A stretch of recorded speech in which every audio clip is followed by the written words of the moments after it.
Problem क्या है? क्या हुआ? आप ऐसी बातें क्यों कर रहे हो? मुझे अपनी लाइफ से मैं बहुत बहुत ज़्यादा डिस्टर्ब हो रखी थी।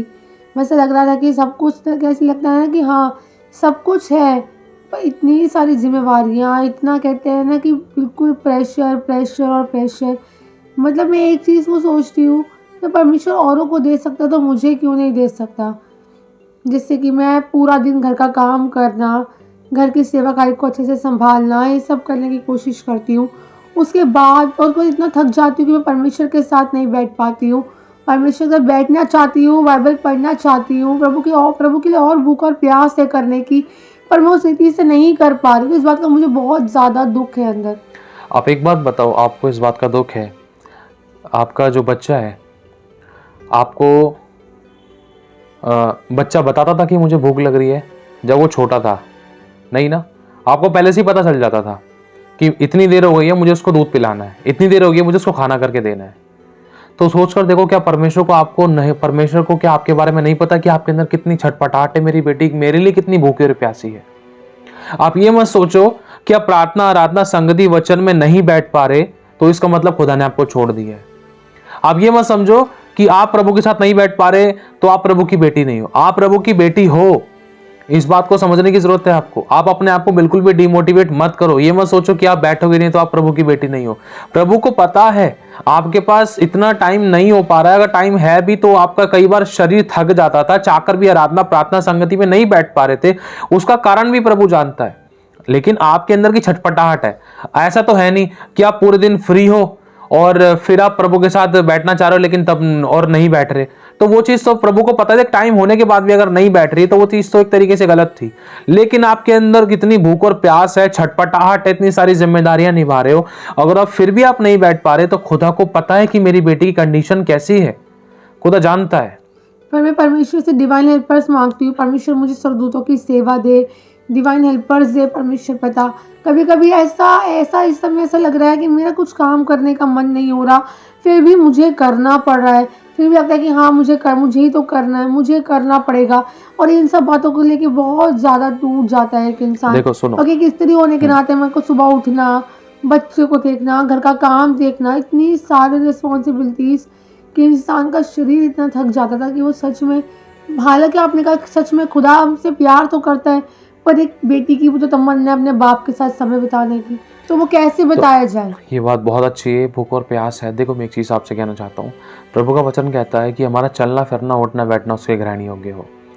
आप उदाहरण के तौर पर समझना, आप ये सोच रहे हो कि आपकी बहुत इच्छा है प्रभु के साथ बैठने की, अपने पिता के साथ बैठकर बात करने प्रार्थना करने की। हाँ, होनी चाहिए, ये ज़रूर होनी चाहिए। लेकिन अगर आप नहीं बैठ पा रहे तो आप ये मत समझो कि खुदा का ध्यान आपकी तरफ नहीं है। दूसरी बात, अब देखो, अगर हम पवित्र शास्त्र में देखते हैं, अब्राहम को देखते हैं या इसहाक को देखते हैं, अगर हम देखते हैं यूसुफ को देखते हैं, यूसुफ को भी तो कितनी भूख और प्यास लगी रही होगी, उसको खुदा के लिए कुछ करना है, लेकिन उसको ना किसी प्रकार का फेवर मिला, ना किसी प्रकार का कोई सपोर्ट मिला, ना कोई इसको छुड़ाने वाला, ना कोई बचाने वाला, ना कोई उसकी अगुवाई करने वाला, ना कोई उसका रक्षक, ना कोई उसका सुरक्षक। फिजिकली वो चारों तरफ से उसके दरवाजे बंद थे, चारों तरफ से वो इस तरीके से तोड़ दिया गया था और ये वो खुद नहीं जानता था। आपकी जो परिस्थिति अभी आपको नहीं पता चल रहा है, यूसुफ भी अकेला था, दानियल भी अकेला था।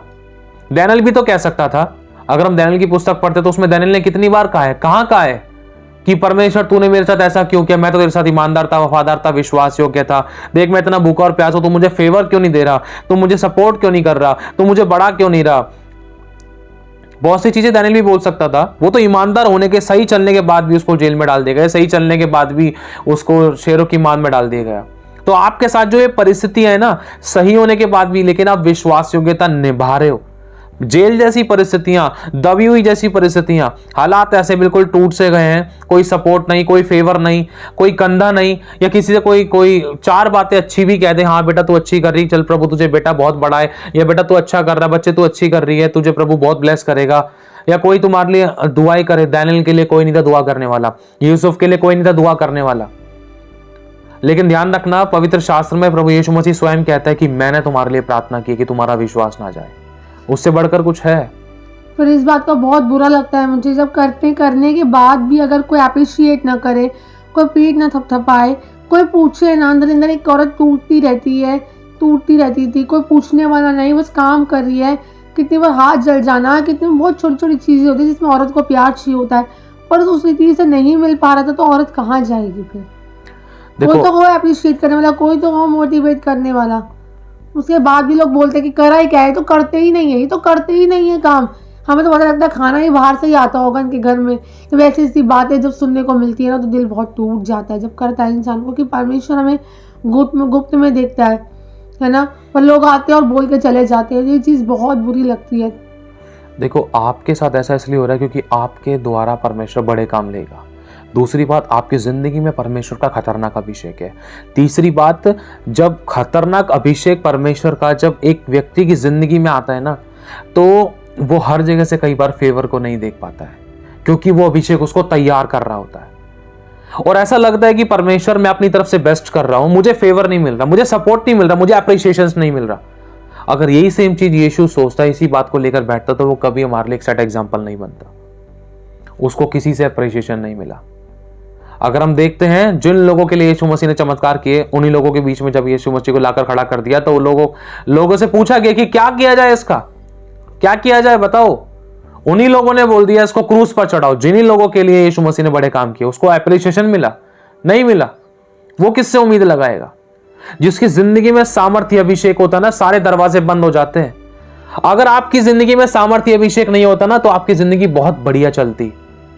सामर्थ्य अभिषेक है, इसलिए आपको आपकी लाइफ में अकेलापन फील करना पड़ रहा है, लेकिन यह परमानेंट नहीं है।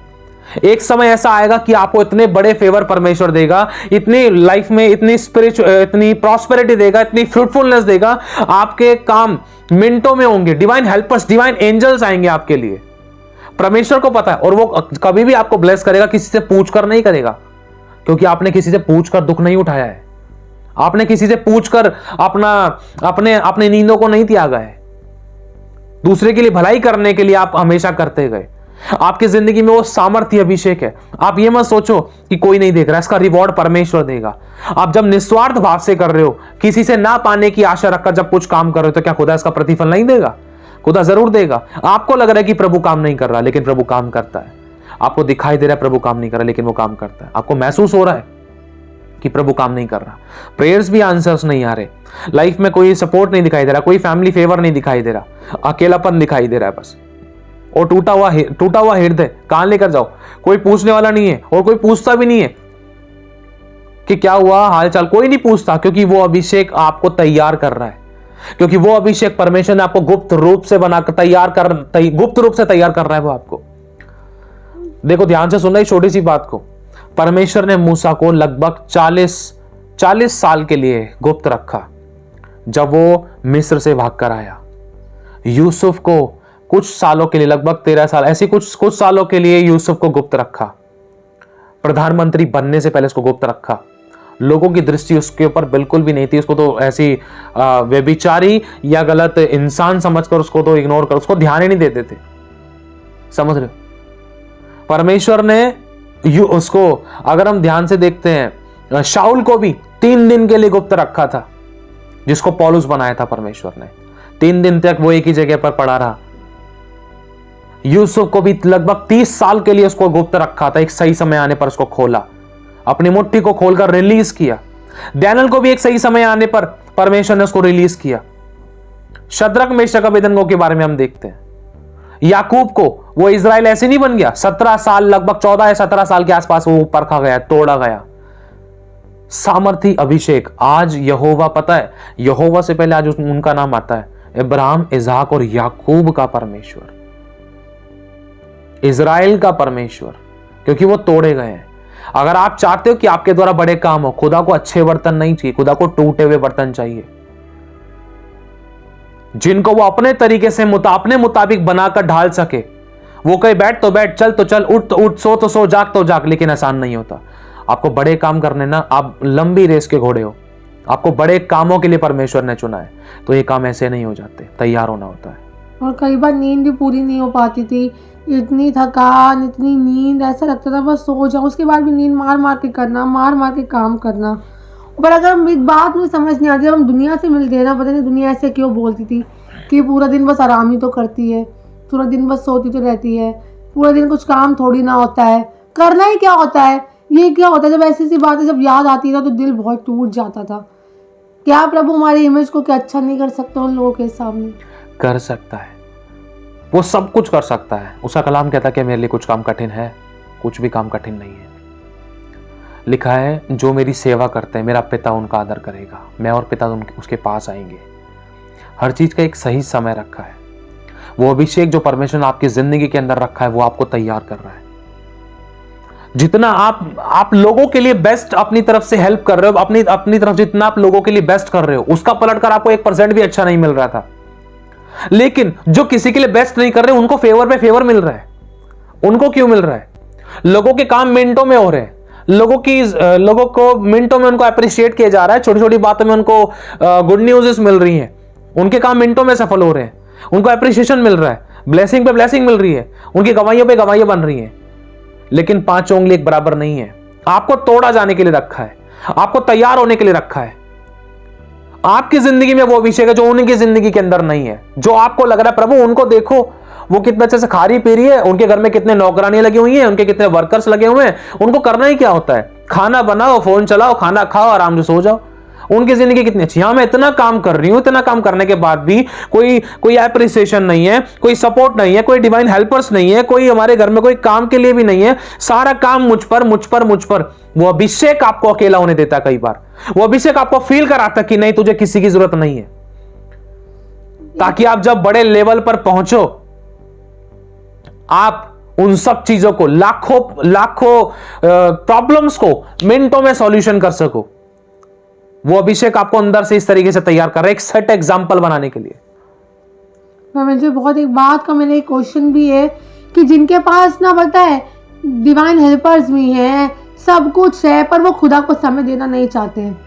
और उनके ना भूख और प्यास है ना, पर जो अकेले पड़े हुए हैं, है ना, और जिनके ना भूख और प्यास है पर वो लोग बैठ नहीं पाते हैं। ऐसा क्यों है कि जिनके पास इतना सब कुछ है, दूतों की सेवा है, काम वाली भी लगी हुई है, सब काम करने के लिए सेम A to Z सब कुछ है उनके पास, पर उसके बाद भी वो खुदा के साथ बैठना नहीं चाहते हैं। पर जो आज तड़प रहे हैं ना खुदा के साथ बैठने के लिए, वो खुदा के साथ उस इसी से नहीं बैठ पा रहे, क्योंकि जिम्मेवारियां इतनी हैं, काम इतने हैं। रात तक शरीर इतना थक जाता था कि क्या ही बैठेंगे परमेश्वर के साथ।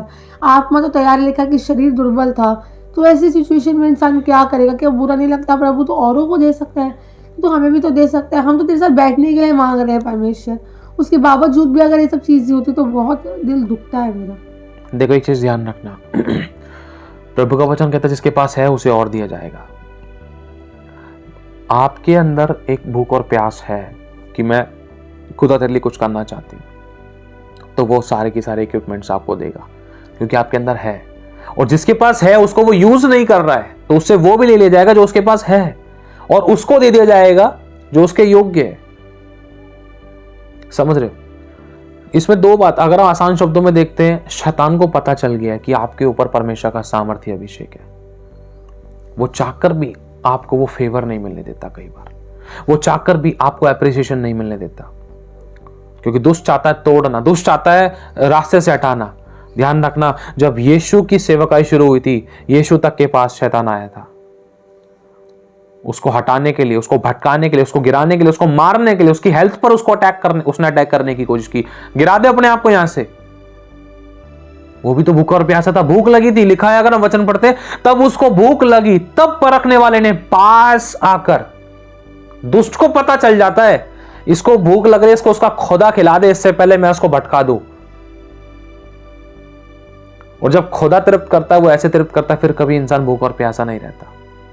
हाँ, मैं आपकी पूरी बातों को समझ रही हूँ, पर जब इंसान टूट जाता है ना, जब बिल्कुल अकेला लगता है, तो उसमें आंसू बहाने के अलावा और कुछ नहीं रहता।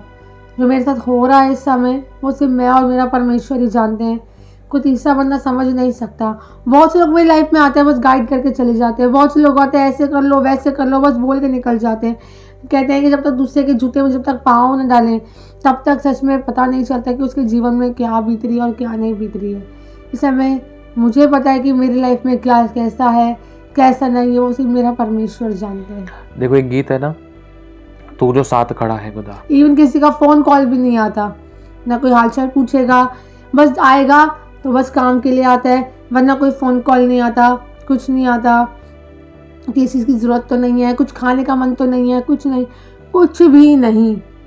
और ऐसा लगता है प्रभु सच में खुद ही करना है, खुद ही करना है और खुद ही करना है, बस देखो एक ही बात सुनो, बस मन में घूमती है। एक गीत है ना, तू जो साथ खड़ा है खुदा, क्या जरूरत डरने को, और हालात भी रोक नहीं सकते मुझे तेरी परस्तिश करने को, है ना।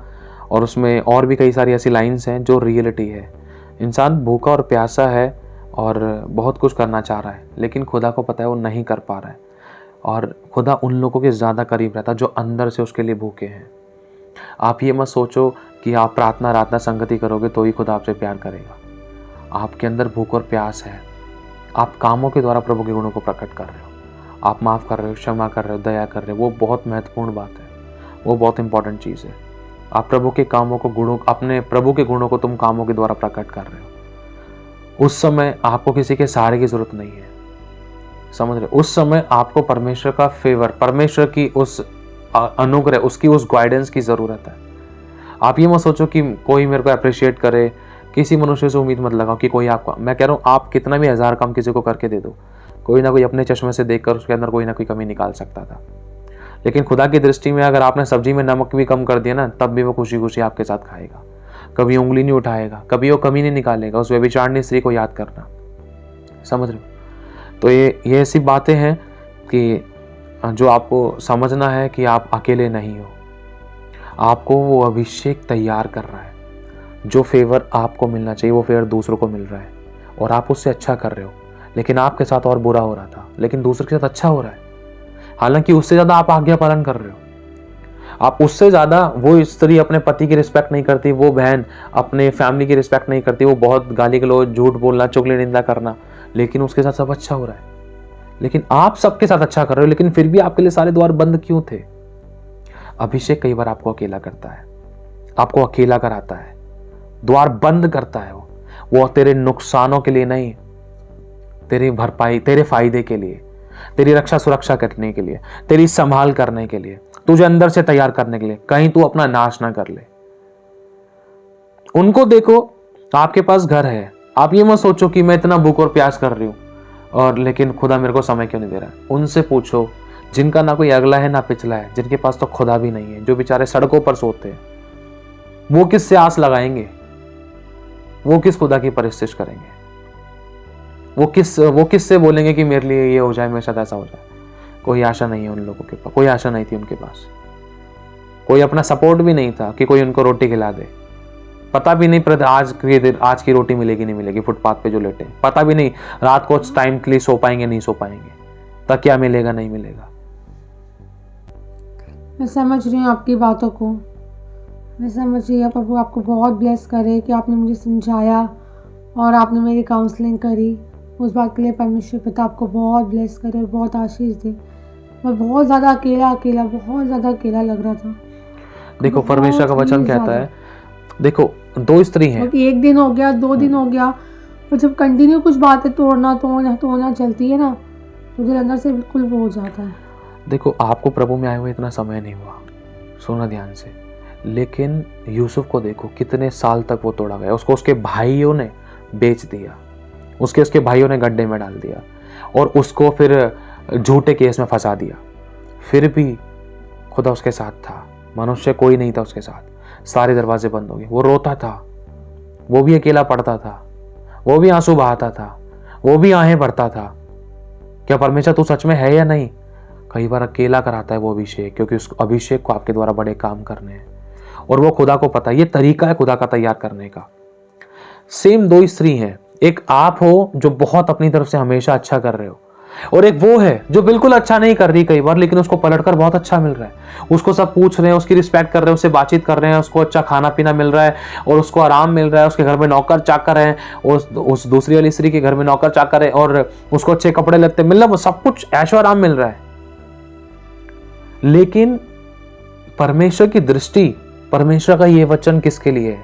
तेरा टूटा और पिसामन मेरे घराने होंगे बलिदान। किससे कह रहा है खुदा? उससे कह रहा है जो अपनी जिंदगी को बहुत आराम से बिता रही है, या फिर आपसे कह रहा है? प्रभु किससे कह रहा है कि तेरे आंसू को मैं अपनी कोपी में भर लूंगा? किससे कह रहा है? उसको तो आंसू आ ही नहीं रहे, वो जो दूसरी स्त्री हो तो रो ही नहीं रही, उसको किसी बात की घटी नहीं है, कोई तकलीफ दर्द पीड़ा परेशानी नहीं है, उसको सब प्रकार का फेवर मिल रहा है, उसकी आंखों में कोई उसका घर वाला आंसू नहीं आने दे रहा। तो उसके लिए नहीं है ये वचन, ये आपके लिए है। तभी वो कहता है तेरे मारे मारे फिरने का मैं हिसाब रखता हूं। तभी वो कहता है मैं तुझे कभी ना छोड़ूंगा। उसको तो सब साथ रख रहे हैं, वो सभी के साथ है, उसके साथ सब लोग हैं। वो स्त्री तो खुश है, वो अकेला फील नहीं कर रही है, लेकिन आप अकेला फील कर रहे हो। और यही अकेलापन परमेश्वर का आपको निकट लेकर जाता है। अगर यूसुफ के जो भाई लोग हैं, अगर वो उसको मार पीट के धोखा ना देते, उसको दिल ना दुखाते, उसको बेचते नहीं, उसको अपने से दूर नहीं करते, तो यूसुफ एक बड़ा मंत्री नहीं बनता। समझ पा रहे हो? जिन लोगों के द्वारा भी तोड़े जा रहे हो ना, आपको नहीं पता, आप एक लंबी रेस के घोड़े हो और आपको बहुत बड़े लेवल पर परमेश्वर खड़ा करेगा। वो अभिषेक आपको अंदर ही अंदर तैयार कर रहा है। कई बार आपको अकेला होने देता है, कई बार आपको टूटने देता है, कई बार आपके चाहकर भी जो काम लोगों के लिए इजी हो रहे हैं वो काम आपके लिए कठिन हो जाते थे। आप उसमें संघर्ष करते थे। क्यों? क्योंकि अभिषेक आपके अंदर है। आप मेहनत कर रहे हो लेकिन उसके अंदर सफलता नहीं दिखाई दे रही। आप स्ट्रगल कर रहे थे, उसके अंदर फ्रूटफुलनेस दिखाई नहीं दे रही। क्यों? क्योंकि कई बार परमेश्वर आपको तोड़ता है, क्योंकि आपके द्वारा बड़े कामों को करेगा। पर मेरी लाइफ में कई बार ऐसा होता था कि मतलब किसी एक को मतलब वो एक गलत मिसअंडरस्टैंडिंग से इतना कुछ हो गया था, मैं इतना अकेला फील करती, इतना टूटी हुई थी। मैं हालांकि सब काम कर रही हूँ, सब कुछ कर रही हूँ, पर लाइफ में ऐसा हो जाता था कि मतलब किसी एक को कुछ बात पता लगती थी, वो 10 को आगे बताता था कि ये तो है ही ऐसी, ये तो है ही ऐसा। क्या प्रभु हमारे सर को ऊंचा नहीं कर सकता औरों के सामने? लोगों को बोल, एक को पता लगता है, 10 लोगों को, एक जन 10 को जाकर बोलता है, तो कोई काम ही नहीं करती, तो बिल्कुल नहीं। और 10 लोगों के मन में फिर वैसी छवि बन चुकी है कि हाँ ये इसलिए काम नहीं करती, ये कुछ नहीं करती, कुछ जिम्मेवारी नहीं निभाती। वो परमेश्वर जानता है कि इतना हो जाता है काम, खुदा के साथ भी बैठने को मेरे को समय नहीं मिल पाता, क्या खुदा सर को ऊंचा नहीं कर सकता? सुनो, आपको पता है कि यहोवा भला है। बोलो यहोवा मेरे लिए भला है। यहोवा मेरे लिए भला है। बोलो यहोवा ही मेरे लिए भला है। यहोवा ही मेरे लिए भला है। बोलो मैं यहोवा की भलाई को, यहोवा की भलाई, यहोवा के पक्ष को यहोवा के पक्ष अपनी जिंदगी में देखूंगी, अपनी जिंदगी में देखूंगी, उसके बड़े हाथ को देखूंगी, उसके बड़े हाथ को, क्योंकि वो मेरा रक्षक है। क्योंकि वो मेरा रक्षक, मेरी महिमा का मस्तक का अपनी महिमा के मस्तक का ऊंचा करता है। ऊंचा कर। आमीन। आमीन। ध्यान से सुनना। जैसे आप मुझे बता रहे थे ना, कुछ चित्र मेरे सामने आने लगे, मतलब कुछ बातें मेरे मन में आने लगी, ये प्रभु की ओर से है। डैनियल जब परमेश्वर के साथ संगति करता था ना, कुछ उसके शत्रु खड़े हो गए। शत्रुओं को तिलबिली मचने लगी कि ये इतना ईमानदार, वफादारी, विश्वास योग्यता के साथ काम कैसे कर रहा है, इसको तो ये तो सारे काम बेस्ट कर रहा है। किसको जलन मचने लगी? कुछ शत्रुओं को। और ये शैतान का काम था। तो उन शत्रुओं ने डैनियल को फंसाने के लिए, उसके कामों को खराब बताने के लिए, उसके कामों की कमी निकालने के लिए प्लानिंग की। डैनियल को पता था कि मेरे साथ कोई ना कोई कुछ कर रहा है, लेकिन डैनियल ने अपनी लड़ाई खुद नहीं लड़ी। डैनियल प्रार्थना करता था, उसको फंसाया किसी ने, कुछ लोगों ने फंसाया कि तो अपने खुदा के सामने क्यों घुटने टिकाएगा। लेकिन डैनियल ने शत्रु के देश में होने के बाद भी खुदा के साथ वफादारी नहीं छोड़ी। दूसरी बात, यूसुफ के बारे में सभी आपको बताया। यूसुफ के जो भाई लोग थे, उसको कितना टीस किया, कितना दिल दुखाया। आपको पता है यूसुफ का आगे चलकर यूसुफ के साथ क्या हुआ? जब वो एक बड़ा मंत्री बना, यूसुफ ने उस भलाई को कभी नहीं खोया जो यहोवा ने उसकी जिंदगी में की। यूसुफ तोड़ा गया, सताया गया, तो भी वह सहता रहा और उसका विरोध किया गया। अगर हम पढ़ते हैं पहला कुरिन्थियों 4 अध्याय उसकी 17वीं 18वीं आयत के आसपास लिखा है, लोगों में सताते हैं, हम सहते हैं, वो हमें दुख देते हैं लेकिन हम उनको आशीष देते हैं, ऐसी कुछ। और अगर हम समझ, हाँ ऐसी, अगर मतलब पॉजिटिव और नेगेटिव बातें वहाँ समझ में आती है। बुराई को उन्होंने कैसे भलाई से जीता। लिखा है कि लोग तो हमें जगत का कूड़ा और जगत की खुरचन के समान, मतलब हम तो जगत का कूड़ा, जगत की खुरचन के समान ठहरे हैं। अगर हम जब यूसुफ को देखते हैं, यूसुफ को उसके भाइयों ने सताया, मार पीट करी, दिल दुखाया, धोखा दिया, उसके ऊपर उंगलियां उठाई कि इसके साथ ऐसा क्यों हो रहा है, इसको इतना ये क्यों मिल रहा है, इसके साथ इसको इतना ज़्यादा लाड़ प्यार क्यों मिल रहा है। सोच कर देखो, आगे चलकर कुछ टाइम तक के लिए वो अकेला पड़ गया था, लेकिन हमेशा नहीं, उन्हीं भाइयों के बीच में सर ऊंचा किया। डैनियल को जिन लोगों ने सताया था, भरमाया था, तड़पाया था, लेकिन डैनियल खुदा के साथ वफादार रहा। खुदा किसी का पक्ष नहीं करता, ध्यान रखना, खुदा पक्षपात नहीं करता, वो सच्चा है। एक समय आता है, डैनियल की जिंदगी में भी एक समय आया, डैनियल का सर पूरे भरी मंडली के अंदर ऊंचा किया गया। तुम कह रहे हो सर ऊंचा क्यों नहीं करता? यूसुफ का सर पूरे देश में ऊंचा किया गया। सताया कहां था? उसके घर में, पोतीफर के घर में, बस तो मिस्र के कुछ लोगों के बीच में, जेल में बस, लेकिन पूरे देश में उसका सर ऊंचा किया गया। लोगों ने जान लिया और उन्हीं लोगों को उसी से जरूरत पड़ी। डैनियल की जरूरत उन्हीं लोगों को पड़ गई। पर कितने लंबे समय तक ये सब चलेगा मुझे समझ नहीं आता। इवन स्टिल मतलब अभी तक भी ऐसी सिचुएशंस थी मेरी लाइफ में, अभी तक भी मैं सुन रही थी, अभी तक भी मैं सुन रही थी तो प्रभु कब तक मुझे तोड़ेगा, कब तक करेगा वो? अब तो बस। मैं प्रभु से एक ही बात बोलती हूँ, प्रभु अब तो बस कर, अब तो बस कर, अब तो बस कर। परमेश्वर पता कितना कितना और कितना, और एक ही शख्स के द्वारा बार बार बार बार बार बार बार बार टूटना आसान नहीं होता है। कब तक परमेश्वर तोड़ेगा? कितने साल से मैं टूट रही हूँ और कितने साल से परमेश्वर और कितने टाइम तक मुझे और तोड़ेगा? क्यों प्रभु सच्चाइयों को सामने लेकर नहीं आता? क्यों ऐसे नहीं करता कि हाँ प्रभु मुझे सच्चाई तो प्रकट कर परमेश्वर।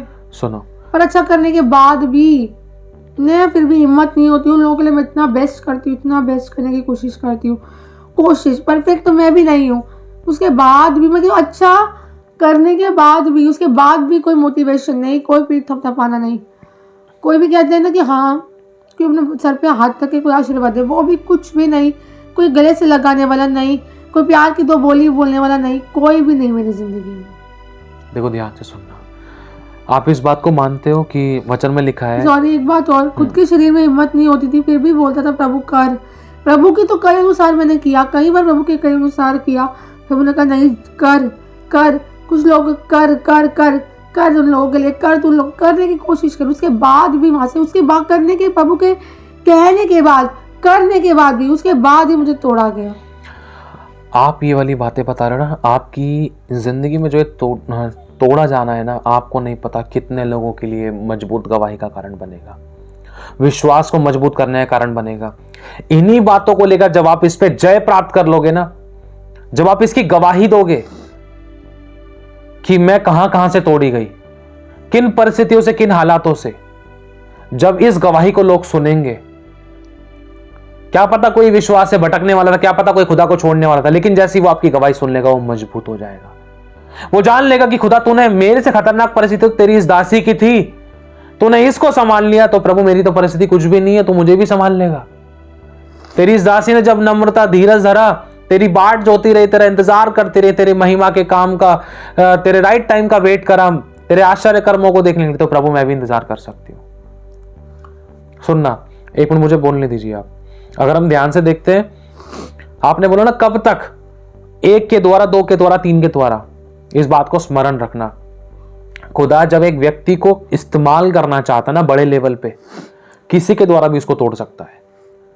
या तो हेल्थ वेल्थ में, अगर हेल्थ वेल्थ सही है तो धन में तोड़ सकता है। अगर धन की भी सिचुएशन सही है तो परिवार में तोड़ सकता है। परिवार में भी सब फेवर मिल रहा है तो पड़ोसी में तोड़ सकता है। पड़ोसियों के द्वारा भी दिल तोड़ सकता है, आंसू बहा सकते हैं। अगर पड़ोसी में भी सब आपका फेवर कर रहा है, सब सही है, तो किसी ना किसी प्रकार से अपनों के द्वारा तोड़ सकता है, घर की परिस्थितियों के द्वारा तोड़ सकता है। अगर घर की परिस्थितियां, अपने हस्बैंड वाइफ फैमिली परिवार सब अच्छा है तो कलीसिया में से तोड़ सकता है। कलीसिया में से भी सब सही है तो कहीं ना कहीं आपको मेंटली किसी भी प्रकार से आपको तोड़ सकता है, कुछ आशाओं, कुछ उम्मीदों के विषय में आपको एक अच्छा पात्र बनाने के लिए। उसका तोड़ने का मकसद आपको नाश करना नहीं है, उसका तोड़ने का मकसद है कि आपको एक उत्तम उपहार के समान बनाना। क्योंकि लिखा है मैं यहोवा का फरसा हूं, युद्ध के लिए उसका हथियार ठहराया गया हूं। जब एक हथियार को, एक चक्कू अगर आप अपने किचन में रखते हो, उस चक्कू को ऐसे तैयार नहीं किया गया, उसको घिसा गया है, उसको रगड़ा गया है, उसको रगड़ा गया है अच्छे तरीके से, उसके ऊपर हथौड़े मारे गए, उसको आग में रखा गया है, तब वो पैना बना है। जब आपको यहोवा का हथियार, सामर्थ्य हथियार बनना है, जो दुष्ट की जातियों को टुकड़े टुकड़े कर दे, जो शैतान की आत्माओं को निकाले लोगों की जिंदगी, जैसे कि यीशु के बारे में लिखा है, वो शैतान के सताए हुओं को चंगा करा फिरता था।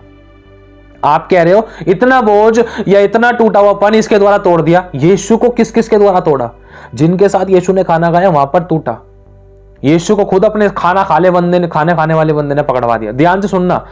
तीसरी बात, यीशु ने कहा लोगों ने मुझे सताया, तुम्हें भी सताएंगे। ये वाली बात भी यीशु ने बोली थी। और एक और बात यीशु मसीह के साथ हुई। अगर हम देखते हैं, पतरस ने कहा प्रभु नहीं, ऐसा नहीं होगा कभी, तेरे ऐसा नहीं होगा प्रभु, मैं तुझे नहीं करने दूंगा। लेकिन पतरस ने भी एक तरीके से झूठ बोल दिया, अकेला पड़ गया वो। जब लास्ट मोमेंट था, 3 बार उसने गिड़गिड़ा कर प्रार्थना करी थी। एक बार तो प्रार्थना करते करते वो सीधा समझ लो आगे तक वो पहुंच भी नहीं पाया, रास्ते में ही मुंह केवल कितना भारी बोझ के साथ, आंसुओं के साथ आहें भर भर कर प्रार्थना करने लगा। और अगर हम ध्यान से इस बात को देखते हैं कि उसका पसीना खून की बड़ी बूंदे टपक कर पत्थर पर, मतलब खून की बड़ी बड़ी बूंदे बनकर जमीन पर गिर रहा था। कितना खतरनाक प्रेशर था, कोई नहीं था उसके साथ में, सबने छोड़ दिया था उसको। और अगर हम देखते हैं, आपने कहा एक के द्वारा, दो के द्वारा, किसी ना किसी व्यक्ति को परमेश्वर रखता है कि हमें मजबूत बनाए, हमारे अंदर का खोट निकाले, कमियां निकाले, खमीर निकाले, अशुद्धताएं निकाले, बुरी बातें निकाले, हर वो बात निकाले जो खुदा को अच्छी नहीं लगती, या हर एक वो बात निकाले जो आगे चलकर हमें गिरा सकती थी, हमें कमजोर कर सकती थी, हमारी कमजोरी बन सकती थी। तो उसको अभी से परमेश्वर हमारे अंदर से निकालना शुरू करता है, ताकि हम बड़े लेवल से ना गिरे, ताकि हम बहुत कुछ पाने के बाद कुछ खोए ना। मूसा की जिंदगी में उसके ससुर को रखा था।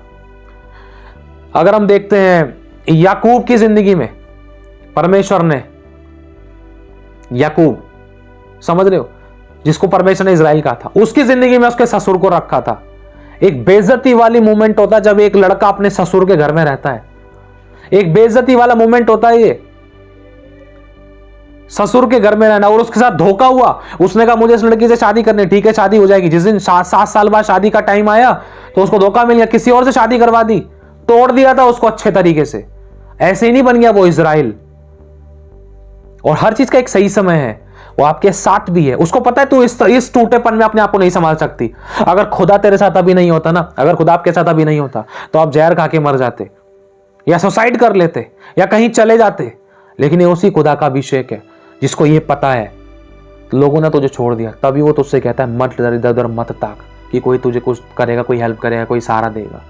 मैं तेरा परमेश्वर, वो कहता है मैं तेरा परमेश्वर हूं, मैं तुझे दृढ़ करूंगा, अपने धर्म में दाहिने हाथ से संभाले रहूंगा। और आप ये ना सोचे कि मेरे मन में कड़वाहट है किसी के प्रति, मेरे मन में कोई कड़वाहट नहीं है। अगर परमेश्वर मुझे आज भी बोले, मैं आज भी करने के लिए तैयार हूँ। बस एक डर रहता था मन में, एक उम्मीद रहती, उम्मीद भी कि एक डर रहता था, प्रभु फिर से करूँगा, फिर से प्रभु टूटना ना हो, फिर से कुछ ऐसी बात ना हो, फिर से कुछ ऐसा ना हो। बस यही बातें मेरे माइंड में घूमती रहती थी। लेकिन माना कि किसी के लिए कोई कड़वाहट नहीं है, कुछ भी ऐसी चीज़ें नहीं है, प्रभु जानता है। तो मुझे मैं कड़वाहट भी नहीं रख रही हूँ किसी के प्रति, फिर भी दिल से माफ़ करे जा रही हूँ, इतना झुक रही हूँ, फिर भी मुझे धक्का मार के पीछे पीछे किया जाता है, किसी बात में कोई आगे नहीं किया जाता। तो ये बातें भी बहुत ज़्यादा मेरे को वो करती थी। फिर भी आज प्रभु मेरे मन को जांचता है कि मेरे मन में किसी के लिए कोई विरोध, कोई कड़वाहट, कोई धार जलन, ऐसा कुछ भी नहीं कि हाँ कोई मनुष्य बुरा नहीं है। मुझे पता है कोई मनुष्य बुरा नहीं, अंधकार की शक्तियाँ बुरी हैं, पर जिन लोगों के द्वारा परमेश्वर कार्य करते हैं ना, वो थोड़ा दिल टूट जाता था परमेश्वर। देखो वचन में लिखा है, जब जो चुप रहकर दुख को सहता है, परमेश्वर को भाता है। वो वचन को जानते नहीं जानते, लेकिन आप जानते हो, आप वचन को पूरा करो, आप परमेश्वर की प्रिय बेटी ठहरोगे। मैंने ऐसे, मैं कभी नहीं बोल सकती उन बातों को आपके सामने। मतलब ऐसी ऐसी गुप्त में भी परमेश्वर ने कामों को कराया है, जहाँ जहाँ प्रभु लेकर गए, जिन जिन लोगों के द्वारा मुझे तोड़ा गया था, गुप्त में भी ऐसे ऐसे कामों को कराया। मतलब मैं बोल नहीं सकती हूँ उनका, फिर भी प्रभु इतना, इस हद तक परमेश्वर करने के बाद भी प्रभु इतना बस मैं मुंह से नहीं बोल सकती इन बातों को। मुझे बहुत वचन में लिखा है, मैं घमंड नहीं करी। अगर मेरी जगह कोई और होता तो शायद ही करता, यीशु कर सकता था, पर जो तो मैं शायद बोल सकती हूँ बस। तो ये आप नहीं कर रहे हो, ये खुदा का वो अभिषेक है जो आपको बनाए रख रहा है, फिर भी आपको भलाई करने के लिए निरुत्तर करता है, बेचैन करता है। नहीं, मैंने तुम लोगों के साथ भलाई की, पापी होने के बाद भी, तो तुम भी भलाई करो। जो आखिरी सांस तक विश्वास योग्य रहेगा वही बड़ी वस्तु का अधिकारी बनेगा, उसी का उद्धार होगा। दूसरी बात, वचन में लिखा है हमेशा भलाई करने के लिए तत्पर रहो, किसी से कुछ पाने की आशा मत रखो। आज से आपको ये बात ध्यान रखनी है, आपको सिर्फ परमेश्वर की ओर ताकना है। दाऊद ने क्या कहा था कि मैं अपनी आंखें पर्वतों की ओर लगाऊंगा। दाऊद जब तोड़ा गया, जब दाऊद आंसुओं में था, जब दाऊद रोया, बहुत सारी चीज़ों के अंदर उसने सिर्फ खुदा की ओर ताका, क्योंकि उसकी करुणा अधोलोक में भी थी। परमेश्वर के अलावा कोई नहीं बचा सकता, कोई नहीं छुड़ा सकता। अय्यूब को स्मरण करो, उसकी पत्नी तक ने उससे कह दिया था। आप किससे क्या उम्मीद लगाओगे? अपने हस्बैंड से, या अपने फैमिली में अपने बच्चों से, अपने परिवार वालों से, अपने घरानों से, अड़ोसी पड़ोसी से क्या उम्मीद लगाओगे? ये सारे उदाहरण हमारे पास पवित्र शास्त्र के हैं। खतरनाक तरीके से यीशु तोड़ा गया, खतरनाक तरीके से अय्यूब तोड़ा गया, लेकिन ध्यान रखना, अंत भला तो सब भला। हर चीज का एक सही समय रखा है। रोने का समय है ना, तो हंसने का भी समय है। और उसने कहा है जितने तूने आंसू बहाए हैं उतने वर्ष मैं तुझे आनंदित करूंगा, उतने वर्ष मैं तुझे आनंद दूंगा। जिसने आंसू बहाए उसी को तो मिलेगा ना। जो तोड़ा गया है सही होने के बाद, तू कह तो सकती है कि खुदा देख तेरे वचन को मैंने पूरा करने की कोशिश करी, वो भी तेरी दया से। मुझे पलटकर गलत मिला, मैंने फिर भी अच्छा किया। तू कह तो सकेगी परमेश्वर के सम्मुख। प्रभु ने बोलने तक को भी कहा, बोलने की भी कोशिश करी प्रभु की दया से। प्रभु तू जो करवा रहा है, तू जो बोल रहा है वो तक भी करने के लिए चाहूँ, पर इस सेकेंड तक, इस सिचुएशन तक भी मुझे पता है। और मैं बोलती हूँ प्रभु, कोई मेरे बारे में कुछ भी क्यों नहीं सोच रहा, कोई दिक्कत नहीं है प्रभु, पर सच्चाई तू जानता है। दुनिया को बहुत मैंने प्रूफ किया है, बहुत देखो प्रूफ किया है। एक चीज ध्यान से सुनना, जब यीशु मसीह के पास रोगी लोग आए, यीशु ने उनको चंगा किया और यीशु को पता था मेरा इनकार कर देंगे, यीशु ने भलाई करना बंद कर दिया। यीशु को पता था, क्योंकि यीशु एक प्रॉफिट भी रहा है, वो एक प्रेरित भी रहा है, वो खुदा भी है। अगर इस बात को हम ध्यान से देखते हैं, उसको पता था कि उसने अपने मृत्यु के विषय में भविष्यवाणी की, उसको सब पता था। उसको ये भी पता था कि इसको भी मैं चंगा करूंगा, ये चला जाएगा, ये इग्नोर कर देगा, ये अपनी दुनिया में मस्त हो जाएगा। फिर भी यीशु ने भलाई करना बंद नहीं किया। समझ रहे हो? तो आपको भलाई करना बंद नहीं करना, क्योंकि ये प्रभु का गुण है। प्रेम, आनंद, शांति, धीरज, कृपा, भलाई, विश्वास, नम्रता और संयम, ये प्रभु के काम है और ये आपको निखार रहे हैं। और एक सही समय आएगा, खुदावन आपको खुद खड़ा करेगा। जितनों के बीच में बेइज्जती हुई है उन सबों के सामने सदा की घमंड का कारण ठहराएगा। और खुदा का कलाम कहता है, देख शत्रुओं के सामने मैं तेरे लिए मेज बिछाऊंगा। खुदा का कलाम कहता है मैं तेरा आदर करूंगा। खुदा का कलाम कहता है मैं तेरी आंखों से सब आंसू पोंछ डालूंगा। खुदा का कलाम कहता है ना रोना रहेगा, ना आंसू रहेंगे, पुराना सब जाता रहेगा, देख मैं सब कुछ नया कर दूंगा। खुदा का कलाम कहता है मैं आप चलूंगा, मैं तुझे विश्राम दूंगा। उसका कलाम ये भी कहता है कि मत डर, मैं तेरे साथ हूं। वो खुद कहता है देख क्रोध के आवेग में आकर मैंने तुझे छोड़ दिया था, लेकिन अब अनंत करुणा करके मैं तुझे फिर से रख लूंगा। उसका कलाम कहता है मेरे पास आ और विश्वास कर, मत डर, मैं तुझे दृढ़ करूंगा, मैं तुझे संभालूंगा। वो इतने सारे वायदे आपसे और मुझसे करता है। हर चीज का एक सही समय। क्या पता खुदा आपको बड़े काम, क्या पता कि ये साइन है आपके अंदर परमेश्वर ने बड़ा अभिषेक रखा है। उस अभिषेक से शैतान को नफरत है। इसलिए वो किसी व्यक्ति, वस्तु, प्राणी को यूज करता है कि आपको गिराए या पाप में डाले, आपको खुदा से दूर करे। शैतान को पता चल गया है। सोचकर देखो, शैतान को पता था कि मूसा के द्वारा परमेश्वर बड़ी जनरेशन, बड़े कामों को करेगा, लाखों को छुड़ाएगा। शैतान ने मूसा के पीछे पड़ गया था कि उसको बचपन में ही मरवा डालो। शैतान को पता था एक अभिषेक उत्पन्न होने वाला है। दुष्ट को पता था ये प्रोफेसी करी है यशायाह ने, नबियों ने प्रोफेसीज करी है, अब वो आ चुका है और वो मरियम के गर्भ में है। शैतान ने मनों में डालना शुरू कर दी, जिस प्रकार से शायद पतरस के मन में डाला था। जैसे यीशु ने कहा था ना, शैतान ने तेरे मन में बात क्यों डाली, तो शैतान ने वहां के किसी व्यक्ति के मन में डाल दिया, देखो एक लड़का उत्पन्न होने वाला है। कहाँ होगा? बैतलहम की ऐसी कुछ। जब प्रोफेसी चेक की गई तब उसने लड़कों को मरवाने के लिए भविष्यवाणी एक ऐलान कर दिया, सारे लड़कों को मरवा दो, कहीं मेरा राजपाट ना छिन जाए। कौन राजा उत्पन्न हो रहा है? यीशु के विषय में था ये, यीशु को मरवाने के लिए। लेकिन कोई कुछ कर नहीं सका जब खुदा ने संभाल रखा है। खुदा है आपके साथ, उसने छोड़ा नहीं है और अभी वो आपसे बात कर रहा है। हर एक परिस्थिति में उसने आपको संभाल रखा है। अब तक संभाला कि वो आगे नहीं संभालेगा। जब उसको पता है कि आपकी ज़रूरत क्या है। इतने सारे वायदे उसने किसके लिए किए हैं? उनके लिए नहीं कि जो अपनी ज़िंदगी में ऐशो आराम काट रहे हैं, जिनको कोई तकलीफ नहीं है, चाहे बुरा कर रहे हैं, चाहे कुछ भी गलत का साथ दे रहे हैं, चाहे पापों में जी रहे हैं। ये उनके लिए नहीं है वचन, ये उनके लिए जो भलाई करना चाह रहे हैं लेकिन फिर भी पलटकर बुराई मिल रही थी।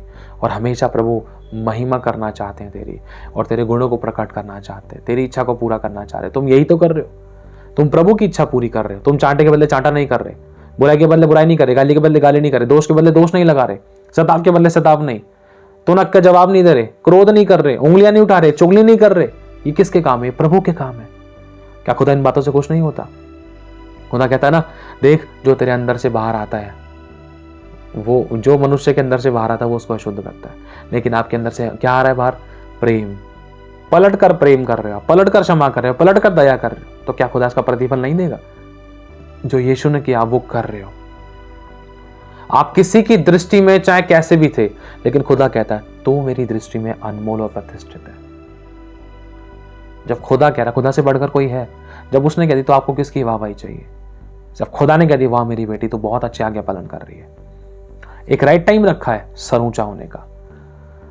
इतना इतने सारे दुख भोगने के बाद मैं स्वयं तुझे स्थिर करूंगा, दृढ़ करूंगा, बलवंत और फलवंत करूंगा, ब्लेस करूंगा। वो खुद आपको ब्लेस करेगा। समझ रहे हो? तो अब कभी भी उदास मत होना। आपको हमेशा भलाई करने के लिए तत्पर तैयार रहना है। आपकी भलाई को देखकर लोग बदल जाएंगे। अगर आप बुरे बन गए तो फिर आप कैसे खुदा को खुश कर सकते हो? समझ रहे हो? यीशु मसीह लास्ट बात बोलकर फिर हम ऑफ करते हैं। यीशु मसीह को देखो, यीशु मसीह को पता था कि जो मेरे साथ खाने खा रहा है उसमें से मुझे पकड़वाएगा, फिर भी उसने नहीं बोला कुछ, ना कोई दोष लगाया, ना उसको थप्पड़ मारा, ना कुछ गलत बोला। यीशु को पता था अभी मैं इनको चंगा कर रहा हूँ, ये अभी होशना के नारे तो लगा रहे हैं, होशना इजराइल का राजा हमारे बीच आ गया है, थोड़ी देर बाद कुछ दिन बाद ही ये पकड़वा देंगे। यीशु को पता था कि मैं इनके चेहरों को साफ कर रहा हूँ, मतलब इनको छू रहा हूँ, उनके कोड़ को साफ कर रहा हूँ, एक दिन आएगा मुंह पे थूकेंगे, दाढ़ी नोचेंगे। यीशु को पता था कि पलट कर रहे, लेकिन उसने करके दिखाया। उसको तो सब पता था, हमें तो पता भी नहीं है कि हमारे साथ आगे क्या होगा। उसको तो पता था, पता होने के बाद भी वो अच्छा कर रहा है, वो भी उन्हीं लोगों के साथ। जितना उसको सताया गया तो भी वह सहता रहा, उसने अपना मुंह ना खोला। आपको पता है जब उसको सताया तो उसके मुंह से उसका प्यार और बढ़ता गया उन लोगों के लिए, प्यार कम नहीं हुआ। तभी तो उसने कहा, हे पिता ने क्षमा कर दे, नहीं जानते क्या कर रहे हैं। ये प्यार बढ़ा, आपके अंदर प्रभु प्यार बढ़ा रहा है। भले ही आप रो रहे हो, लेकिन उस प्यार को बढ़ा रहा है, क्योंकि आप बहुतों की सुधि लेने वाले बनोगे, बहुतों को आशीष और बहुतों के लिए आशीष का कारण बनोगे, टूटे पिसे मनों को चंगा करने का कारण बनोगे। आपकी गवाही के द्वारा, आपकी शिक्षाओं के द्वारा, आपके प्रचार के द्वारा, आपकी बातों के द्वारा बहुत से लोग प्रभु में दृढ़ होंगे, मजबूत होंगे, टूटे पिसे मन चंगे होंगे, भटके हुए प्रभु के पास आएंगे। जो अपनी जिंदगी से हार गए थे, थक गए थे, जिन्होंने अपनी लाइफ खत्म कर ली थी, वो सामर्थ्य रूप से खड़े होंगे, क्योंकि खुद आपको एक हथियार बनाकर इस्तेमाल करेगा। एक प्लान है, सब कुछ आपकी जिंदगी में यूं ही नहीं हो रहा है, एक कारण है, और वो आपका सहभागी है। वो आपके साथ रोता है जब आप रोते हो, वो आपके साथ बैठता है जब आप बैठते हो। जब आपको सताया जाता है तो वो यीशु को सताया जाता है, क्योंकि कलाम में लिखा है, हे शाऊल तू मुझे क्यों सताता है? कौन है प्रभु? तू जो मुझे सताता है, तू मेरी कलीसिया को सताता है। मतलब लोग आप ही को नहीं सता रहे, आपके साथ यीशु सताया जा रहा है। आप अकेले नहीं हो दुख के अंदर, आपसे पहले यीशु आगे खड़ा होता है, ताकि वो खतरनाक बार मेरी बेटी की जान ना ले ले। वो अपने पर उसको सह लेता है, और मेरे को पता है मेरी बेटी कितना सह सकती है। उसके अकॉर्डिंग आपके ऊपर कुछ परिस्थिति को जिंदगी में आने देते, ताकि आप तैयार किए जाओ। और फिर एक सही समय आता है, तेरा घोर अंधकार दोपहर का सा उजियाला हो जाएगा, यहोवा तुझ पर उदय होगा। जाति जाति के लोग, राजा तेरे आरोहण के लिए, आरोहण के प्रताप के लिए राजाओं की कमर को ढीली कर देगा, कमजोर कर देगा, वो उठ खड़े होंगे। क्यों? क्योंकि यहोवा तेरे संग है। उसने उन लोगों को तैयार किया था, वो उनके साथ था, उनका सर भी ऊंचा किया। उनका एंड देखना आप, जिनके साथ बहुत सताव था, जिनको बहुत तोड़ा गया, सताया गया, मारपीट की गई, दिल दुखाया गया, फंसाया गया, विरोध किया गया, जिनको धिक्कारा गया, दूध में से मक्खी के समान निकाल कर फेंक दिया, उनका अंत देखना आप। सभी के साथ यहोवा था, और सभी का सर यहोवा ने ऊंचा किया। तो आपका क्यों नहीं? वो उनका ही नहीं, और आपका भी परमेश्वर है, और आपकी जिंदगी में वो काम कर रहा है। इतना सहना किसी के लिए आम बात नहीं है। ये उसी का अनुग्रह है कि आप सह पा रहे हो, फिर भी आप पलट कर अच्छा कर रहे हो। ये प्रभु का गुण है। हालेलुया। बुराई तो हर कोई कर देता, माफ हर कोई नहीं कर पाता। दोष हर कोई लगा देता है, सह हर कोई नहीं पाता। चुप हर कोई नहीं लगाता। भरी भीड़ में सता हर कोई देता है, भरी भीड़ में माफी हर कोई नहीं मांगता। ये काम आपने किए, क्या खुदा इसका प्रतिफल नहीं देगा? आपने खुदा को खुश किया। अब उस समय की यहोवा काम करे, उसको काम करने दो, जैसा हो रहा है होने दो। शांत रखो, धीरज रहो, रो रहे हैं तो खुदा के आगे रहो। आज से कहीं उम्मीद नहीं लगानी आपको, खुदा आपके साथ है। आमीन। God bless you. सारी महिमा प्रभु को मिले। आप प्रार्थना करें, आप इन लोगों के लिए प्रार्थना करें। आइए हम प्रार्थना में चलते हैं। प्रभु का धन्यवाद देते हैं खुदा के दास के लिए, जो अच्छी से काउंसलिंग करी, अच्छे से बताया, मोटिवेट किया। सारी महिमा प्रभु को मिले। आइए हम प्रार्थना में चलते हैं। धन्यवाद देते हैं परमेश्वर पिता, राजाओं के राजा, प्रभु के प्रभु, धन्यवाद देते हैं परमेश्वर पिता। प्रभु अब तक कोई भी गलती, गुनाह, अपराध, पाप, जलन में हो, आप क्षमा करें पिता। यीशु का लव धो के हमें साफ करे, पाक करे, नया बनाए, चल चलने का अनुग्रह दे मेरे परमेश्वर राजा। प्रभु जी, जो भी लोग पिता परमेश्वर अकेला महसूस कर रहे थे परमेश्वर पिता, जो भी टूटापन महसूस कर रहे थे परमेश्वर पिता, एक एक जन को छू लीजिए परमेश्वर पिता, एक एक जन के आंसू की शुद्धि लीजिए परमेश्वर। तेरे दास के द्वारा सिखाया में मजबूत कर रहा है परमेश्वर, तो ऐसे लोगों को तो मजबूत कर रहा है प्रभु, एक एक जन को मजबूत कर मेरे यहोवा, उनकी दरपराहों को संभाल पिता परमेश्वर, उनका आनंद में बदल, उनका विलाप आनंद में बदल जाए मेरे प्रभु जी, शोक आनंद में बदल जाए मेरे यहोवा। मैं धन्यवाद देती हूँ पिता परमेश्वर।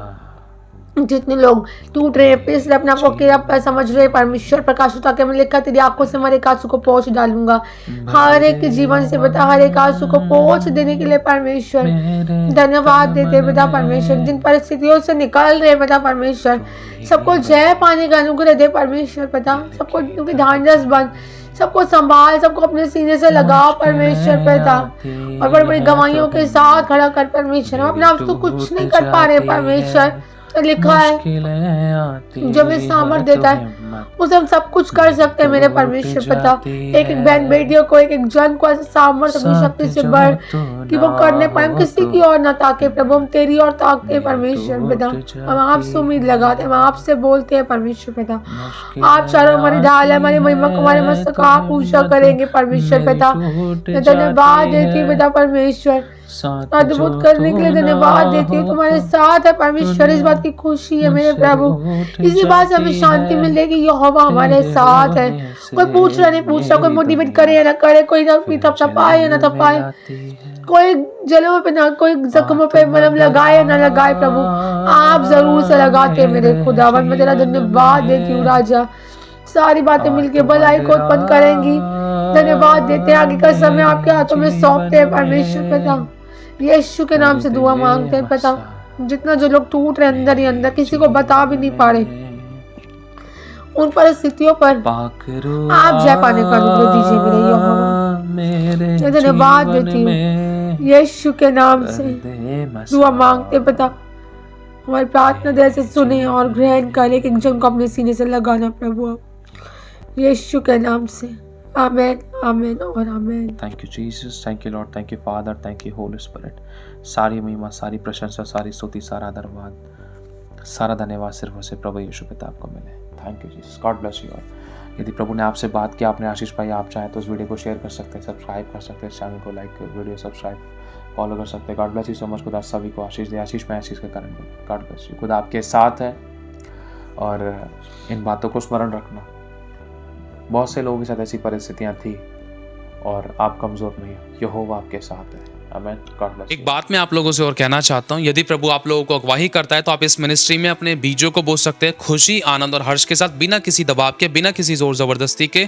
अगर आप बोना चाहते हैं तो आपको स्क्रीन पर दिख रहे बारकोड्स के द्वारा आप स्कैन करके अपने बीजों को बो सकते हैं। अगर आपको हमारी अकाउंट डिटेल्स भी चाहिए तो अकाउंट डिटेल के लिए आप वीडियो के नीचे डिस्क्रिप्शन में से आप हमारे अकाउंट डिटेल्स के द्वारा अपने बीजों को बो सकते हैं। और आप लोग अपने अपने 10वें हिस्से अपने अपने चर्चेज में दीजिए, जहाँ कहीं भी आप जाते हैं वहाँ पर ईमानदार वफादार रहें। यदि आप नहीं भी बो पाए इस मिनिस्ट्री में तो भी कोई प्रॉब्लम नहीं है, आप लोग दुआ करोगे तो वो भी बहुत बड़ी बात है। खुदा आपकी सोचों पर भी बहुत आशीष दे, आपकी प्रार्थनाओं के बीजों पर, आपके धन के बीजों पर परमेश्वर बहुत ऐसे बरकत दे, रुकी हुई ब्लेसिंग को ले, किसी बली वस्तु की कभी आपको कोई घटी ना हो, हमेशा भला चंगा रखे और अच्छी सेहत दे। और यदि आपको प्रभु अगुवाई करते तो आप इस चैनल को सब्सक्राइब कर सकते हैं, इस वीडियो को शेयर कर सकते हैं। आशीष पाए, आशीष का कारण बने। खुदा सभी को संभाल के रखे। God bless you so much. खुदा सभी को आशीष दे।